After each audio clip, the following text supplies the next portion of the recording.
Bien, après avoir présenté dans les 5 vidéos précédentes le cadre historique de la pièce d'Antigone, et nous avons vu la structure de la pièce et les personnages, aujourd'hui nous allons commencer l'étude par une présentation sur le mythe d'Oedipe.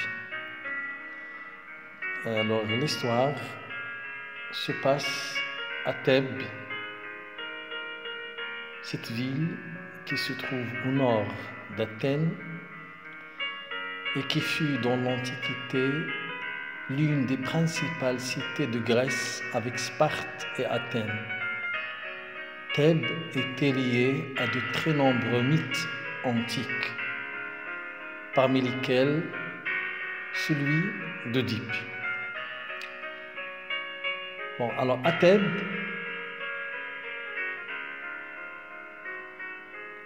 nous avons un roi qui va régner et qui s'appelait Laïos.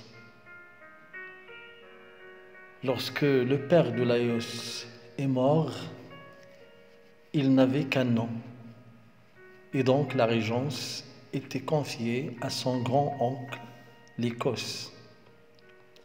Mais lorsqu'il atteint sa majorité, au lieu de monter sur le trône, Laïos était chassé de Thèbes par son oncle et trouve asile auprès du roi de Pélops. Celui-ci lui confie son fils Chrysippe en lui demandant de lui apprendre l'art de conduire un char. Laïos s'éprend de son jeune élève, l'enlève pendant une course de char et le viole. Accablé de honte, Chrysippe se serait pendu. Selon une autre version, il aurait été assassiné par ses demi-frères à la demande de leur mère Hippodamie. Pélops appelle alors sur Laïos la malédiction d'Apollon.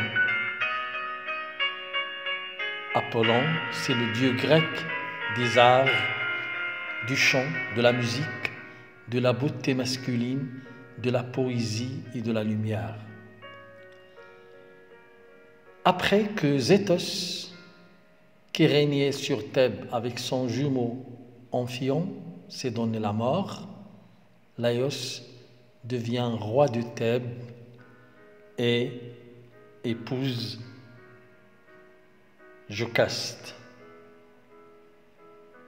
Mais un oracle à Delphes l'avertit que si un héritier mâle lui naît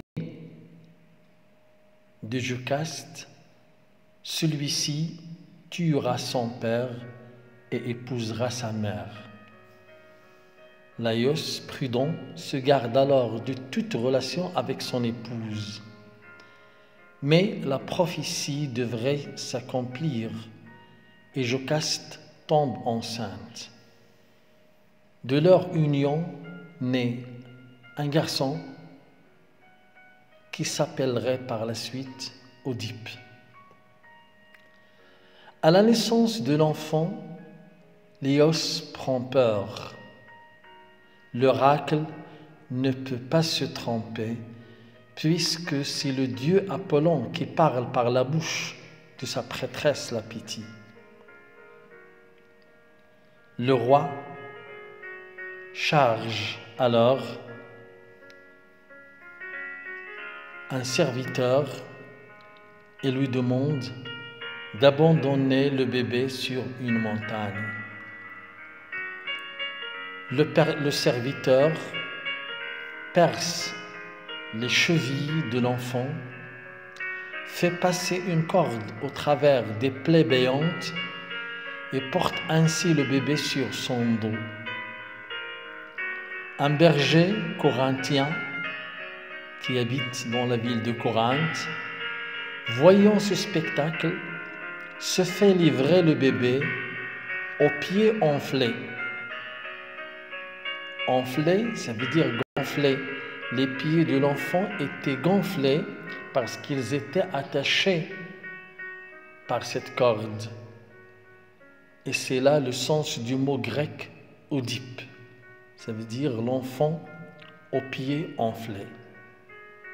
Le berger le remet au roi de Corinthe qui n'avait pas d'héritier et qui l'adopte. Oedipe grandit dans la cour, dans le palais, persuadé qu'il est le fils du roi de Corinthe, Polybe. Mais au cours d'un banquet, d'une petite fête, un ivrogne fait allusion à sa naissance et le traite de bâtard. Oedipe était perclus et il voulait vraiment savoir la vérité. Alors, il va lui aussi consulter l'oracle de Delphes qui lui répond « Tu vas tuer ton père et épouser ta mère. » Alors, pour échapper à ce destin, Oedipe évite de retourner à Corinthe, qu'il quitte et se dirige vers Thèbes. Sur la route, il se querelle avec un voyageur inconnu qu'il tue sans savoir que c'était son père.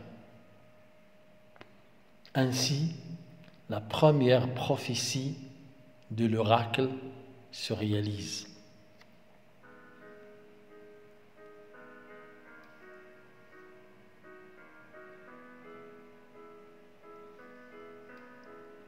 Par la suite, il rencontre un monstre, le Sphinx.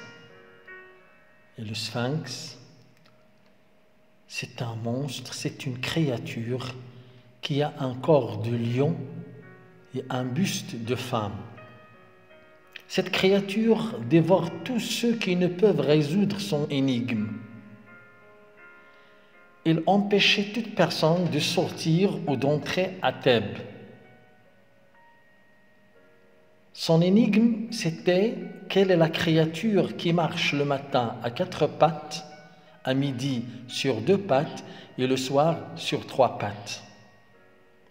Et quiconque n'arrive pas à résoudre cette énigme est tué. Oedipe, qui était hyper intelligent, trouve la réponse et la lui donne.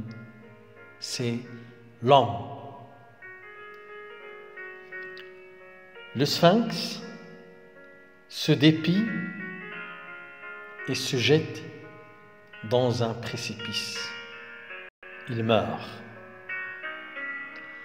Les Thébains, les habitants de Thèbes, reconnaissant et contents, pour remercier Oedipe de les avoir délivrés de ce monstre, lui offrent le trône du roi de Laïos.